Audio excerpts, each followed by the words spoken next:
Fear, a feeling we all recognise. Home alone and there is a sudden loud noise from outside. His breathing increases, his heart begins beating faster. His palms start sweating. He's completely paralysed for that one moment. But it passes. It was nothing. However, in that split second, his body initiated the flight or fight response. The body's natural response to what is perceived to be dangerous. Why? Why did it do this? Well, its entire system is built around the human emotion we know as fear. Fear is an incredibly powerful and primitive emotion. It's a defense mechanism happening because of a chain reaction in the brain that starts with a stressful stimulus. This stimulus could be anything: a spider, a clown, or perhaps something like a crowd of people that you're supposed to be performing for. This chain reaction ends with the release of chemicals that cause the symptoms that we associate with fear, such as a racing heart, shaking hands and sweating, among other things. This is that flight or fight response, and it keeps us alive. To put it simply, if we couldn't be afraid, if we couldn't feel fear, we wouldn't survive for long. We'd all be walking into oncoming traffic, stepping off rooftops, and carelessly handling poisonous snakes. Fear is a series of reactions in the brain which are triggered by a stressful stimulus such as the door banging or another stimulus like that, and it involves lots of different parts of your brain. So you've got things like the sensory cortex, which interpret the data that you get, and you've got the thalamus, which decides where to send the data, and that can result in a series of physical reactions like an increased heartbeat. A 2005 poll asked what the public's biggest fears were, and they responded with the following: terrorist attacks, spiders, death, being a failure, war, criminal or gang violence, being alone, the future, and nuclear war. We also asked this of people, and here is what they said. My biggest fear is probably failure. The biggest fear is spiders. Because if you fail at something and you've put a lot of effort in, it's quite embarrassing, and it feels like people will laugh at you. And just from a personal point of view, if you put a lot of effort in and something means a lot to you and you failed, it doesn't seem worth the work. My biggest fear is probably change and things that are going to happen in the future that you're not aware of, where life's going to take you, that sort of thing really. It's fear of the unknown. Well, my biggest fear is probably when none of my parents are at home and someone just in the house. However, despite the fact that we think of fear as a very negative feeling, why then do we choose to put ourselves through it? Fear in the media has never been bigger, with horror novels and films at their peak, and theme parks such as Thorpe Park boast about having the scariest roller coasters and mazes for us to put ourselves through. Yeah, I love roller coasters, but I don't really go to theme parks very often. I remember the first time I went, I was so scared, and my mum went on with me to prove to me, like, oh, it's all right, and she was actually, like, sick herself, so it wasn't really a good lesson she taught me, but I carried on anyway. Yes, because after you go on them, you're not scared and it's just fun and you want to go on it again. Yes, the exhilaration of the falls, particularly the free falls, is quite adrenaline creating. This would seem to imply that we actually enjoy being scared.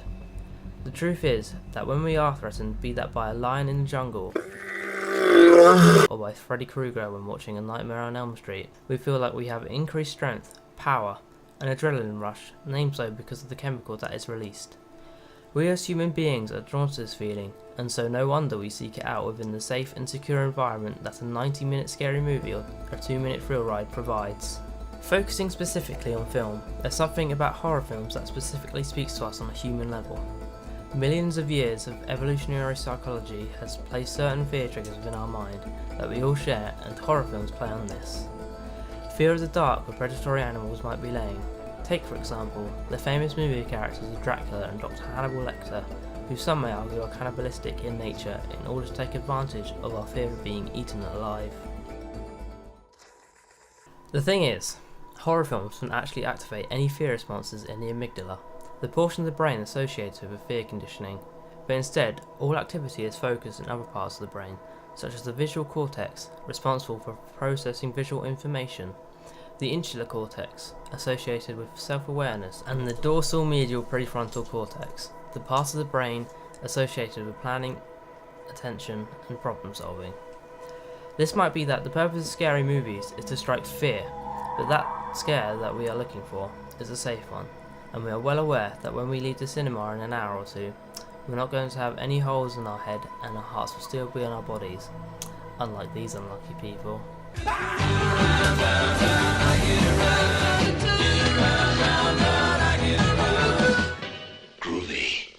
There are several different theories on why we do watch horror films.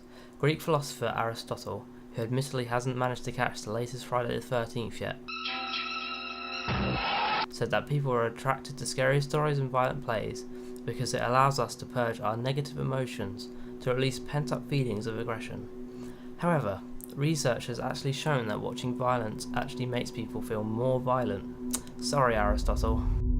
Glenn Sparks, a professor at the Purdue University, has championed the excitation transfer process theory, arguing that one of the main reasons there is an appeal to horror films is the feeling that we get after the movie.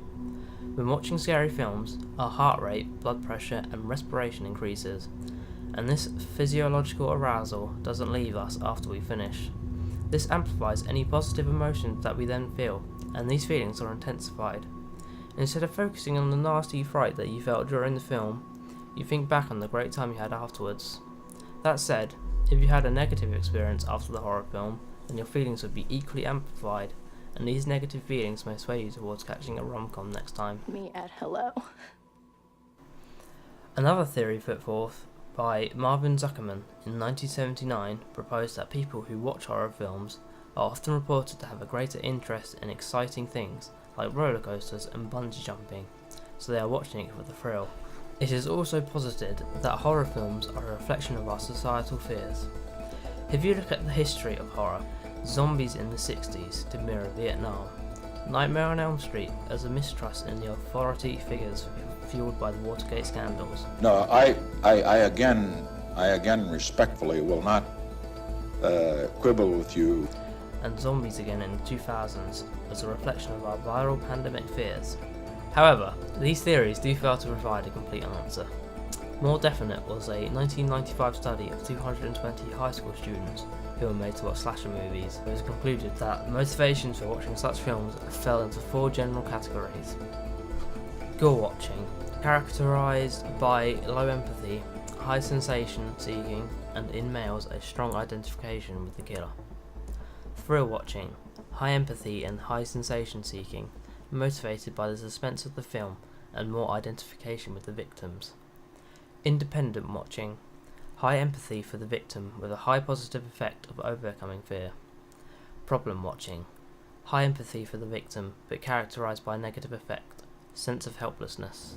Ultimately, there are a number of reasons that we watch horror films, and it is entirely different for each individual viewer. However, there is one thing that isn't for debate. Horror movies are a safe place to explore our nightmares and to just have fun. Scary stories are something that will never go away. Uncanny Valley is a hypothesis that theorises that things that move, look or act like humans but aren't quite there cause revulsions and disgust. The valley part represents the different statistic charts where people have responded to how uneasy stimulus has made them feel, starting from something looking completely unhuman and gradually becoming human but not quite there, the shallowest part of the dip, to completely human.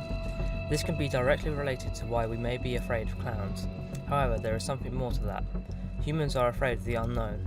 We were not born with this fear, as we were in fact only born with 2 fears, the fear of falling and the fear of loud noises. Then why is it that we're afraid of the unknown? It's something called fear conditioning, and our brains learn and remember when we are afraid. A study was begun by John B. Watson, named the Little Albert Experiment. Albert, aged 9 months, was first exposed to a dog, a cat and a rat, and showed no signs of fear of any of them. He played with the rat as it roamed along and reached out to it whenever he was to see it. Later in the experiments, Watson would strike a suspended steel bar behind Albert's back to frighten him. After several takes of this same experiment, little Albert showed fear of the rat and cried out, trying to move away from the rat. It had appeared the boy had associated the rat with a loud noise. It also made him afraid of Santa Claus. Although fear conditioning is useful, it could sometimes give us the wrong impression about certain dangers. As Mark Twain put it, a cat having sat upon a hot stove lid will not sit upon a hot stove lid again, but he won't sit upon a cold stove lid either. We have developed the fear of the unknown through failure and not being in control, teaching us that the unknown is something to be cautious of. Masks and face paint can trigger this fear of the unknown, as we are unable to see the wearer's familiarity, the wearer's intentions. It is natural for people to feel uneasy and uncomfortable in the company of a clown. However, children being afraid of clowns is almost expected of them. We've asked a handful of adults to draw us a picture of what they would consider scary.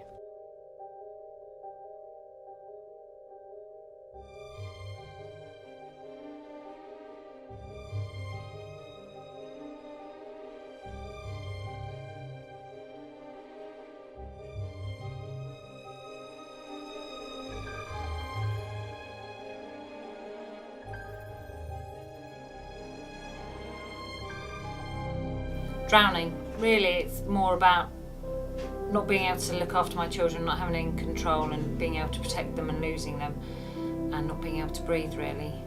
As much as I'm a great swimmer, the fear of being underwater and not being able to breathe is not my biggest thing. It's the only time I've ever panicked, is being scuba diving and not being able to breathe.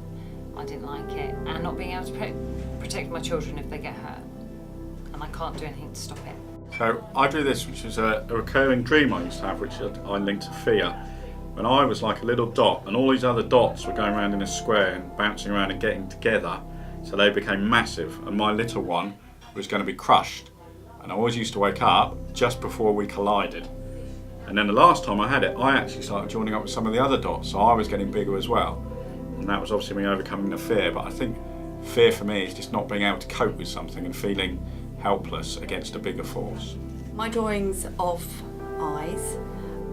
My fear would be who's watching, not knowing who is behind the eyes, what is behind the eyes.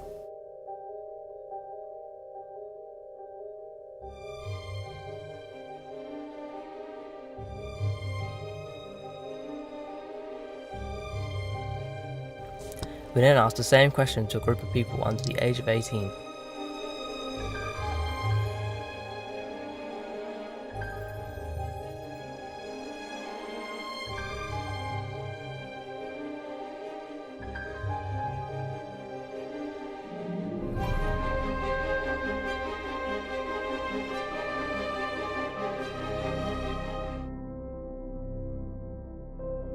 I'm terrified of spiders.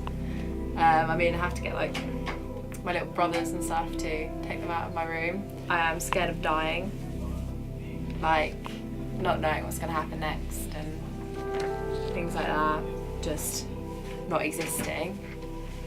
I'm scared of that number because every night at 2:32 I wake up without fail and have for about 2 years now, and just can't, it takes me a while to go back to sleep, and I don't know, every night I just always wake up at that time. And the feeling, this bit is just, I don't know, just the feeling of being watched and having someone like constantly over you, just like without someone being there, but just having someone like feeling like there's someone there. Like you could just be sitting like the supermarket or something, and then you just get a horrible feeling that someone's there behind you. You'll turn around, there'll be no one there, and that terrifies me. I drew this because my interpretation of fear is more winning the Barclays Premier.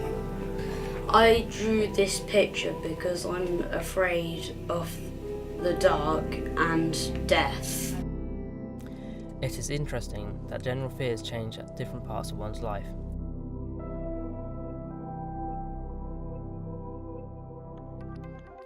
A newborn will be afraid of being away from its mother, and by the age of 9 months will be afraid of unfamiliar faces. Loud noises and large objects will also invoke fear.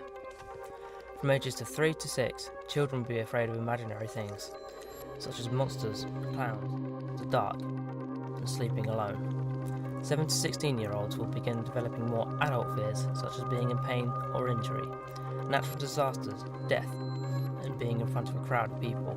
Some of these fears are outlandish and can make you wonder why exactly we fear them. This is called our risk perception, and it is often less accurate than we would like it to be. Humans like to be unique, and it is more likely that a person will fear something that is exotic and unique to them. A person is told that we have an explosive in one pack of every 30,000 packets of cigarettes, effectively enough to kill someone.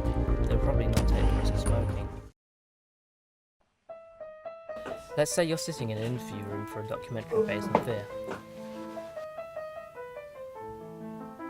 You see a mask with a wide smile in the corner of your eye.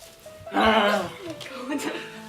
Before you even have the time to formulate the word clown, your heart rate increases. Your breathing is twice the speed, and your palms are sweating faster than ever before.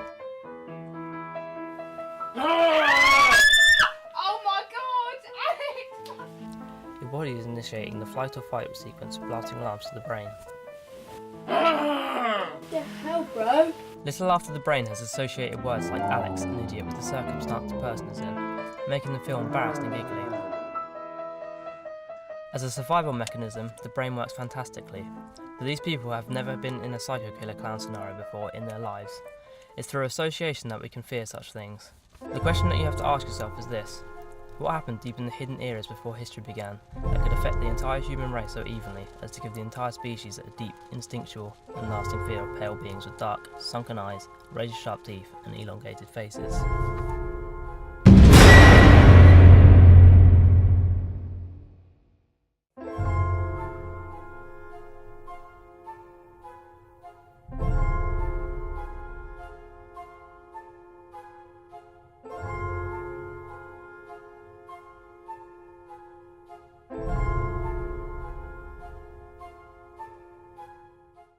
What is your biggest fear? My biggest fear is probably clowns.